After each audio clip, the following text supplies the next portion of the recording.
Antaila mukwano kugambye ndaba ninaje bali mukuseka ekyamazima tekisesa naye obusungu obuli ku Antaila baba bwe tutaabukwate bulungi buli obusungu buyinza n'okujjako gavumenti. Ani mukwano mbadde nsaba mu ntandikwa ya byonna obusungu bwo bukendeereko yomwe wakafanseko nga sinti tusekerera kyoyitamu nedda naye kugamba oyina bwe waleese obusungu obupya new stock y'obusungu. Ani Antaila njagala okukugumya Papito and I tukuwadde $2 as a contribution to your new business naye nga nja kukusaba ogome. It's good that you had the time to let it out. No, we could read through the lines nti waliwo boolyawo ebitagenda bulungi, but now that God has lifted you past that, mukwano nkusaba ogume kati oyambalira professional court. Let it go. You've started a business. Abaana bangi abagenda okubeera mu mikono gyo, nkusabira abantu bakuwagire era manyi nti bagenda kuwagira. Abaana bangi abagenda okubeera mu mikono gyo kati beetaaga side yo eri sweet era gye manyi nti ogirina. Antaila has a very very sweet humble side of her. Kati eyo ye side gye njagala atoolaga abaana abo abazadde be baba bakuleetedde naye nga mukwano obwedde abaseka tebaseka nti bakusekerera naye oyina engeri gye wasabukuludde obusungu.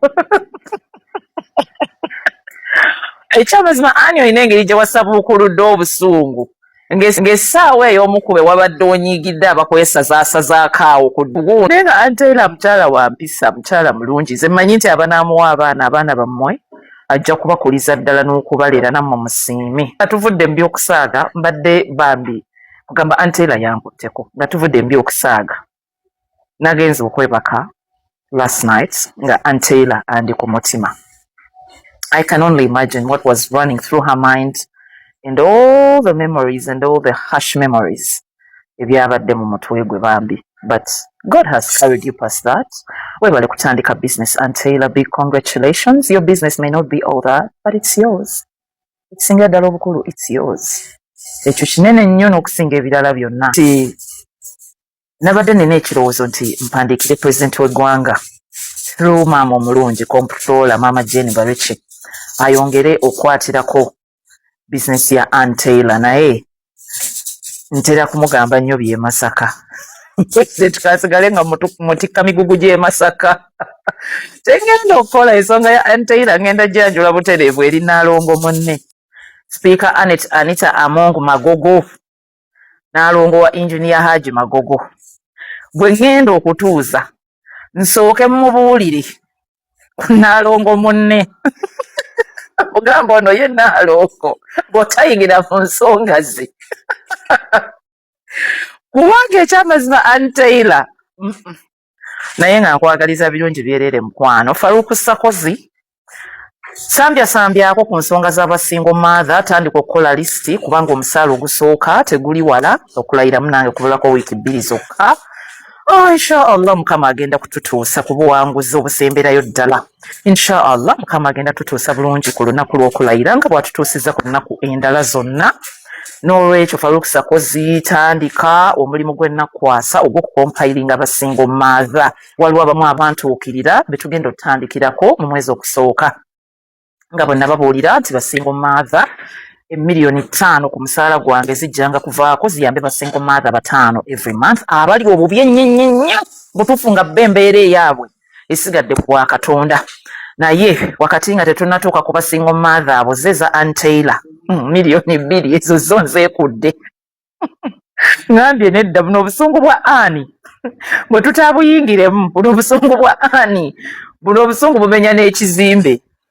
Teri kikuteekesa kamera bantu mwe beegattira, so mwenna abaateekamu kamera muzi A&B oba B&B. Stop it. Stop it. Abantu bali mu bwenzi wateekamu kamera okuba recordinga nomala noba blackmailinga abamu obutambi mubutunda ne ku websites ng'omuntu oli eno oli Uganda naye akatambiko katuuka dda ku website ak'obuseegu. So mwegendereze ezo A and B, simanya B and B ze mugendamu ennaku zino. Abamu bateekamu cameras, abamu nobabuuza kamera muteekamu zaaki mbu for security purposes nti oyinza okuteeramu omuntu. So abateekamu cameras muzi A and B oba B and C muziggyemu. Stop recording people. It's against the law. It's against the law. People are being blackmailed. Gwe kiba tekikutuukangako sirisa omumwago. So many times twogera ku bintu bino and abantu ne balowooza we are fighting their businesses. Gwe kiba tekikutuukangako abantu okulikodinga nawulira n'amawoteri agamu gakikola. Stop it. It's not good. It's not good. Abantu bajja genda babaguleko emisango. Nina kuzo blackmail, force blackmail. Oba oliawo ng'oli akuweereza akatambiko viewers. Bakuweereza ka viewers.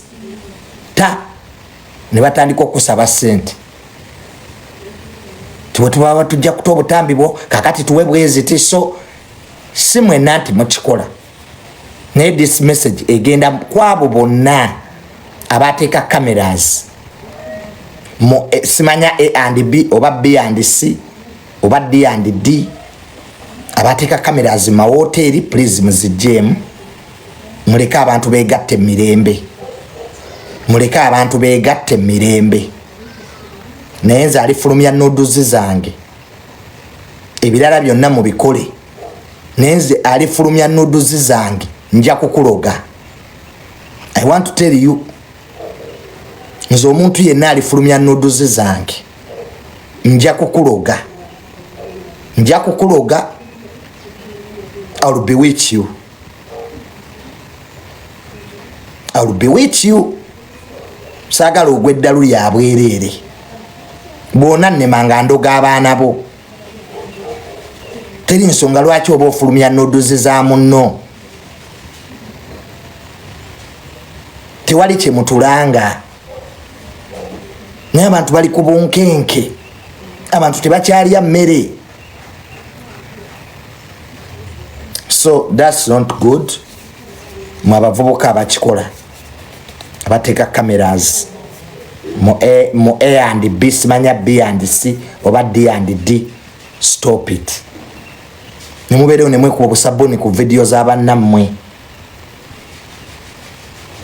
Noyagala ate weekubira akasabuni ku video ya munno nakyo si kirungi. Eyo nno gye ntandikidde. Si bonna nti bakikola, not everybody, but there are those who are doing it, which is not good. And ebintu bino tuba tubyogerako tetulwanisa business z'abantu. No. It's not about money. It's about privacy. It's about people's rights. Lwaki oba oyonoona obufumbo bwa munno ate nga yakusasudde? So it's not about money. Mukuba business z'abantu era mmwe temwagaliza. No. The fact is there are people who are recording people in those apartments. Waliwo abateekamu cameras in those apartments. Nze nkwatagana na buli muntu ate buli muntu muwe ekitiibwa mu mbeera ze kubanga enkya simanya ani agenda kunnyamba. I work with everybody. Ye police yange kati gwoba oyina entalo zo simanya gundi simwagala simanya gundi yantama ebyo bibyo. Those are own problems. They are not my problems. I'm not too young to understand life. Zobulamu mbumanyi. Leero ovuma omuntu ng'ate nkya yagenda okuyisaawo. Leero ogenda n'omanyiira omuntu ogenda okulaba ng'ate baga ati gundi yakimala. kati sikyaliyingira mu ntalo okujjako ziwuliriza. And nze you cannot blame me nti tisijja wuliriza. It's my right. Nze siri mutabani wammwe gwe mukeera ne muwa ebyokukola. So buli muntu njagala okukiddamu wano awulira nti tokyasobola kuba mukwano gwange ng'ogenda. After all era wadde tolina nnyo kyonnyamba sikirabawo kwa sigwa ndiisa sigwa nsuza. Mwabagala okwevuma mu gavumenti nga mukyalina amaanyi ageevuma mugere mwevumire eyo ffe tebitukwatako. Si mmwe Museveni be yasooka ow'emirimu, si mmwe mwekka. Ontulina abakozi ba gavumenti emitwalo 2 3. Don't think you are the only people in that government. Si mmwe mwekka. President Museveni alonze abantu bangi newe bali bakola emirimu gyabwe. Kano olwekyo ebyo ebitalotale ebyo ebitalina makulu ebyo ebyokwewemula si birimu. Nze nakula ensi nagivaako abantu mbalaba bulabi. Ansekera gwe nsekera atankubira sijja kukubira. Nze sikyali kuleva enoonya abantu bunziraawo nanoonya abantu nabifukowadda. Abantu bakwesinisizaako wano amannyo naye nga tebasobola nakuwadde emitwalo 5 naye nga buli wamusanga Junior gyebaleko nkwagala nnyo bakoma ku nkwagala nnyo.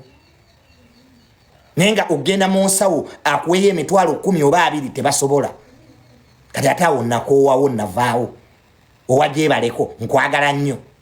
Aha abanyamba kati nange bembeera nabo. Abanyamba bembeera nabo. Abatanyamba nga mulowooza mbujja kugamba Junior abeere mu ntalo nze sibiriimu. Abamu babasasula okuvuma abalala. Nze bansasula. Nze teri ansasula. Wano mu Kalundu mwafise ssente empitirivu. Buli omu wano nalaba aguze ennyumba, buli omu agula nnyumba kati. Ssente ze mwabba mu Kalundu ze zibalemye okugabana. Muno buli omu alaga nnyumba, buli omu agula mamotoka, ssente za Kalundu.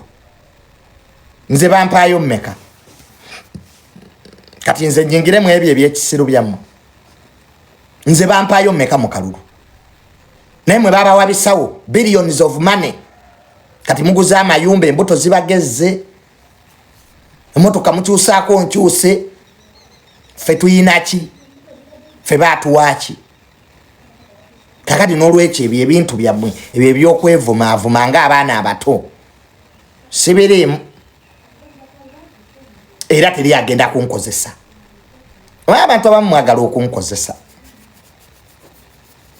You think you can use me to abuse other people? Ebyo nabivaamu ebyokuvuma abantu. Nkiddamu omwaka guno ebintu by'okuwemula nabivaamu. Ebintu by'okuvuma abantu nabivaamu. Ebintu by'okubeera awo okumpa ebyokukola Junior agenda onvumire gundi nabivaamu. Ndi kati ku bulamu bwange. I'm on my life. I'm on my life. Antu tubavumye tetulina kye tufunye. Leka tudde ku bulamu bwaffe tutambuze ebyaffe. Ndowooza muwulidde. Nesikyego ya mikwano. Golozeza entale zibeera mubayimbi embuzi bantuufu. Bali babbi. Omuyimbi alwana n'emuyimbi munne bayiseewo oluyimba. Omuyimbi ayomba n'emuyimbi munne genosala abayite. They start wars intentionally.